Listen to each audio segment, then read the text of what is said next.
আমরা চারজন যাবো সিনেমা দেখতে হাবড়ায়। SBF কি সিনেমা একটা নতুন খুলেছে না ভাই। এখন 42 টাইম হয়ে গেছে, 45 হচ্ছে মুভি স্টার্ট হবে। এখন আমরা পৌঁছাতেই পারলাম না। এই মাল দুটো এসছে পিছনে, অনেক নাটক করে তারপরে এসছে। ফাইনালি চলে এসছি। আরে চল না, ঠিক 7:45 আমরা পৌঁছে গেছি। মুভি তো শুরু হয়ে গেছে আরো 10-15 মিনিট আগে।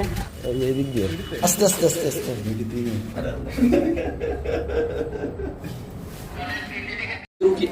কত দেওয়া উচিত ছিল? এটা কি সুপারম্যান?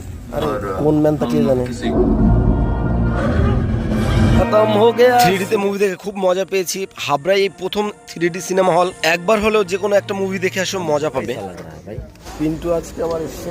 মুভি দেখার পরে আমরা চলে এসেছি হাবড়া 1 নম্বর প্ল্যাটফর্মে। এখান থেকে কিছু একটা খেয়ে বাড়ি ফিরবো। এখনো বলতে পারছি না কি খাবো। আমরা খেয়েছি 1 প্লেট করে তরকা, 4টে করে রুমালি রুটি। বাড়ি ফেরার সময় বাকিটা ইতিহাস।